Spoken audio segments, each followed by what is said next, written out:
اعوذ باللہ من الشیطان الرجیم بسم اللہ الرحمن الرحیم لیس علی الاعمى حرج ولا علی الاعرج حرج ولا علی المریض حرج ولا علی انفسکم ان تأکلوا من بیوتکم او بیوت آبائکم او بیوت امہاتکم او بیوت اخوانکم او بیوت اخواتکم او بیوت اعمامکم او بیوت عماتکم او بیوت اخوالکم او بیوت خالاتکم او ما ملکتم مفاتحہ او صدیقکم لیس علیکم جناح ان تأکلوا جمیعا او اشتاتا فاذا دخلتم بیوتا فسلموا علی انفسکم تحیۃ من عند اللہ مبارکۃ طیبہ کذالک یبین اللہ لکم الآیات لعلکم تعقلون۔ صدق اللہ العظیم و صدق رسولہ النبی الکریم۔ سورۃ النور کی 8ویں رکوع ہے۔ کل کی آخری آیات میں یہ بات آئی تھی،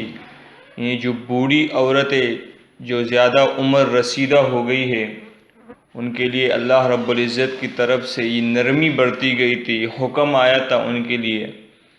کہ وہ جو پردے کی چیزیں ہیں جو زیادہ ہے وہ ان کو اتار سکتی ہیں، نامحرموں کے سامنے بھی وہ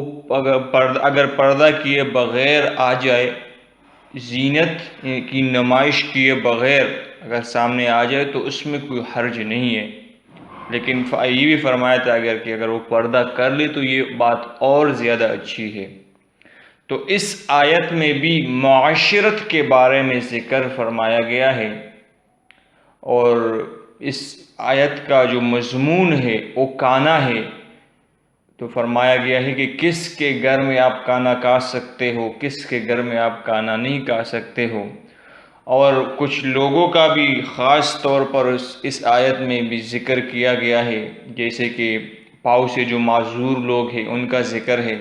جو اندھے ہیں نابینا لوگ ہیں ان کا ذکر ہے۔ تو اس آیت میں اسی چیز کے بارے میں فرمایا گیا ہے۔ فرمایا کہ لیس علی الاعمى حرج، کہ نابینا شخص پر کوئی حرج نہیں ہے، کوئی گناہ کی بات نہیں ہے، کوئی وزن کی بات نہیں ہے اس پر، ولا علی الاعرج حرج، اور نہ جو پاؤں سے معذور ہو اس پر کوئی حرج کی بات ہے، کوئی گناہ کی بات ہے، ولا علی المریض حرج، نہ مریض پر کوئی حرج ہے، ولا علی انفسکم، اور نہ تمہاری اپنی جانوں پر کوئی حرج ہے۔ کس بات میں حرج نہیں ہے؟ فرمایا کہ ان تأکلوا من بیوتکم، یہ کہ تم کھاؤ اپنے گھروں سے، اپنے گھروں سے کھاؤ، یعنی خاص طور پر یہ جو نابینا ذکر کیا، مریض ذکر کیا،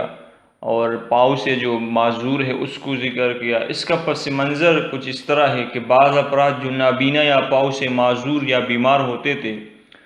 وہ دوسروں کے ساتھ مل کر کھانے سے اس لیے شرماتے تھے کہ شاید دوسروں کو ان کے ساتھ کھاتے ہوئے کراہیت محسوس ہو، اور بعض معذور افراد یہ بھی سوچتے تھے کہ کہیں ایسا نہ ہو کہ وہ اپنی معذوری کی وجہ سے دوسروں سے زیادہ جگہ گھیر لے، یا نابینا ہونے کی بنا پر دوسروں سے زیادہ کھا لے۔ دوسری طرف صحت مند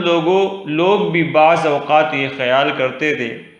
کہ کہیں یہ اپنی معذوری کی وجہ سے دوسروں کا ساتھ نہ دے سکے، کم کھائے اور مشترک کھانے میں سے اپنا مناسب حصہ نہ لے سکے۔ یہ احساس ان حضرات کے دل میں اسلام کے ان احکامات نے پیدا کیا تھا جن کی روح سے کسی دوسرے کو اپنی طرف سے ادنا سی تکلیف پہنچانا گناہ قرار دیا گیا تھا۔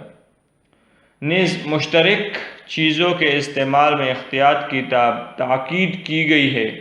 ان آیات نے واضح فرمایا کہ بے تکلف مقامات پر اتنی باریک بینی کی ضرورت نہیں ہے۔ تو اس لیے ان افراد کو خاص طور پر ذکر کیا کہ یہ کچھ جھجک محسوس کرتے تھے جب کہیں کھانے پہ جاتے تھے۔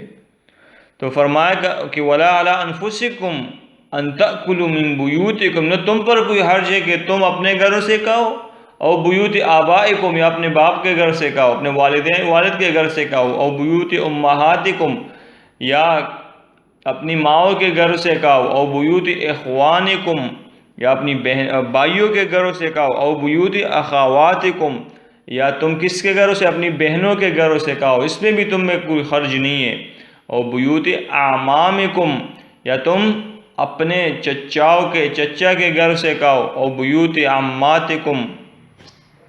یا تم اپنی پھپھیوں کے گھروں سے کہو، او بیوت اخوالکم یا تم اپنے ماموں کے گھروں سے کہو، او بیوت خالاتکم یا تم اپنے خالاؤں کے گھر سے کہو،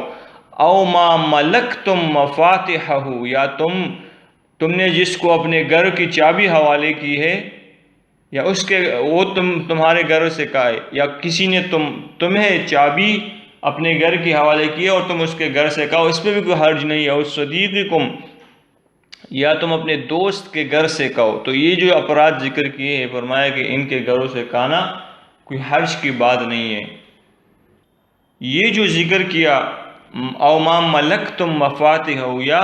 جس نے تمہیں اپنے گھر کی چابیوں کا مالک بنایا ہے اس کے گھروں سے کہو،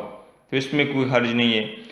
اس کا پس منظر یہ ہے کہ بعض حضرات جب جہاد کے لیے جاتے تو اپنے گھر کی چابیاں ایسے معذور افراد کے حوالے کر جاتے جو جہاد میں جانے کے لائق نہیں تھے،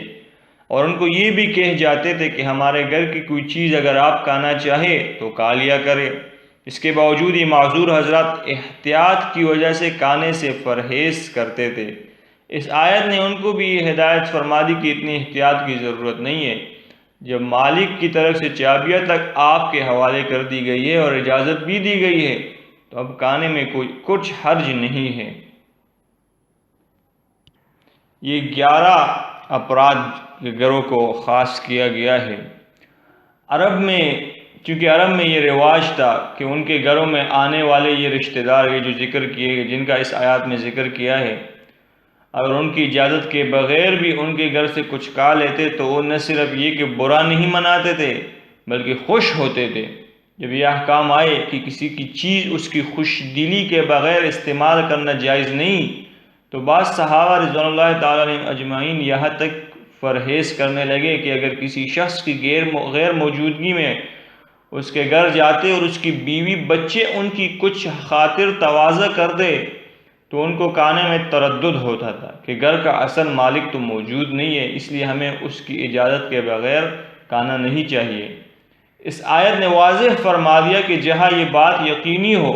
کہ اصل مالک ہمارے کھانے سے خوش ہوگا وہاں کھانے میں کچھ حرج نہیں ہے، البتہ جہاں یہ بات مشکوک ہو وہاں یہ حکم نہیں ہے، چاہے وہ کتنے ہی قریبی رشتہ دار کا گھر ہو۔ ان 11 اشخاص کے گھروں کے ذکر کرنے کے بعد فرمایا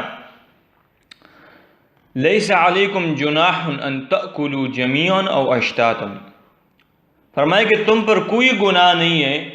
کہ تم سب مل کر کھاؤ یا الگ الگ کر کے کھاؤ، یعنی ایک مجمع میں کھاؤ، مل کر کھا لو ایک ہی دسترخوان پر، یا الگ الگ ہو کے کھاؤ۔ آگے فرمایا فَإِذَا دَخَلْتُمْ بُيُوتًا فَسَلِّمُوا عَلَىٰ أَنفُسِكُمْ، جب تم گھروں میں داخل ہو جاؤ تو اپنے لوگوں کو سلام کیا کرو، تحیۃ من عند اللہ مبارکۃ طیبۃ، فرمایا کہ یہ ملاقات کی وہ بابرکت پاکیزہ دعا ہے جو اللہ کی طرف سے آئی ہے، انہیں جو سلام کرنا ہے یہ ملاقات کے لیے بابرکت اور پاکیزہ دعا ہے کہ تم بھی اس پر سلام کرو، سلامتی کی دعا اس کے لیے کرو، وہ بھی تمہارے لیے سلامتی کی دعا کرے۔ آگے فرمایا کذالک یبین اللہ لکم الآیات لعلکم تعقلون، اسی طرح اللہ رب العزت کھول کر واضح طور پر تمہارے لیے اپنی آیاتوں کو بیان کرتے ہیں تاکہ تم سمجھو، تم اس سے عبرت حاصل کرو، تم اس کو سمجھو اور اس پر عمل کرو۔ تقبل اللہ منی۔